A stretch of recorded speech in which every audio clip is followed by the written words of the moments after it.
కీర్తనలు 121:2. యెహోవా వలనే నాకు సహాయం కలుగును, ఆయన భూమాకాశములను సృజించినవాడు.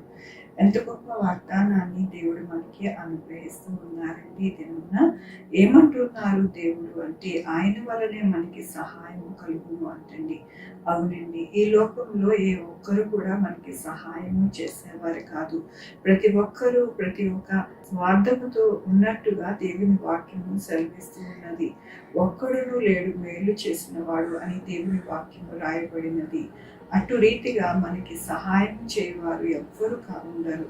అయితే దేవుడు మాత్రమే మనకి సహాయం చేసే దేవుడని ఈ దినమున దేవుడు మనకి సెలవిస్తూ ఉన్నారు.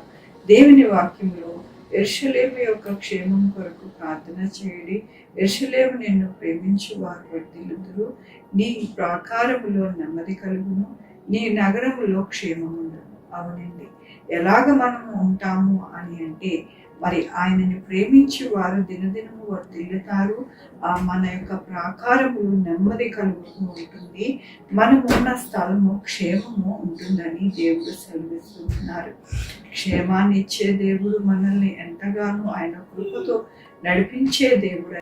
నేను మీకు సహాయం చేస్తాను, మీరు చేయవలసింది ఒకే ఒకటి, ప్రార్థన చేయండి అని దేవుడు సెలవిస్తూ ఉన్నారు. మనము దినదినము మన కొరకు, మన కుటుంబం కొరకు, మన చుట్టూ ఉన్న వారి కొరకు ప్రార్థన చేసినప్పుడు మనము ఎలాగ దీవింపబడతాము, ఎలాగ దేవుని యందు మనకి సహాయం కలుగుతుంది అంటే, మనకి నెమ్మదిగా ఉంటాము, క్షేమంగా ఉంటాము, దినదినము వర్ధిల్లుతామని దినమున దేవుడు అనుగ్రహిస్తున్న వాగ్దానం బట్టి దేవునికి వందనాలు చెల్లిస్తూ ఉన్నాను. ఈ దినమున పుట్టినరోజు, పెళ్లి రోజు, అనేక శుభదినములు చేసుకుంటున్న వారందరికీ కూడా నిండారుగా శుభాకాంక్షలు తెలియజేస్తూ ఉన్నానండి. మీ జీవితంలో దేవుని యొక్క కృప, ఆయన యొక్క ధననీతి, ఆయన యొక్క తోడు మీకు కలుగునగాక. ప్రార్థించుకుందామండి. యెహోవా దేవాన తండ్రి, నా ప్రభువు, మీ కృపాకంకి వస్తాను చెల్లించుకున్నా. గొప్ప దేవుడుగా మీరు ఉన్నారు మా ప్రభు. హామీనాయన, మీ వలనే మాకు సహాయం, మీ మనుషుల వలన మాకు సహాయం ఉండదు నా ప్రభు. మీ పాదాలు పట్టుకున్నప్పుడు మాకు సహాయం కలుగుతుందని నాయన మేము వర్ధిల్లుతామని, మేము ఎంతగానో మా యొక్క క్షేమము అనేది మా యొక్క జీవితాల్లో చూస్తామని మీరు ఇచ్చిన వాక్యాన్ని బట్టి నీకు వందనాలు చెల్లిస్తున్నా.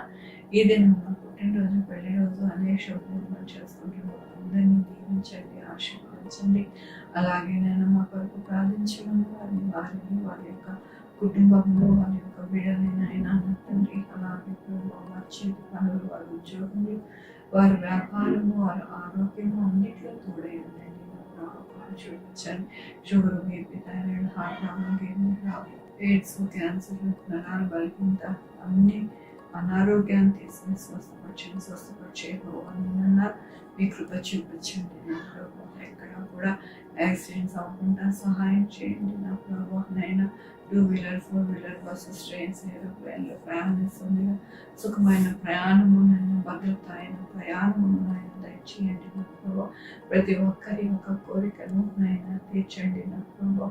నాయన ఉద్యోగాలు లేని వారికి ఉద్యోగాలు దయచేయండి, ఉద్యోగాలు పోకుండా సహాయం చేయండి. బిడ్డలు లేని వారి బిడ్డలు దయచేయండి, బిడ్డలకి సుఖమైన ప్రసవన దయచేసి తల్లి బిడ్డ క్షేమం ఉండడానికి సహాయం చేయండి. హాస్పిటల్లో బిడ్డలు తొందరగా హీల్ అవ్వడానికి సహాయం చేయండి. ప్రతి విధమైన విషయాలలో అన్నింటిలో కూడా సహాయం చేయండి. మంచి పంటలు అనుగ్రహించండి. ఎక్కడ కూడా నాయన పంట నష్టం లేకుండా సహాయం చేయండి.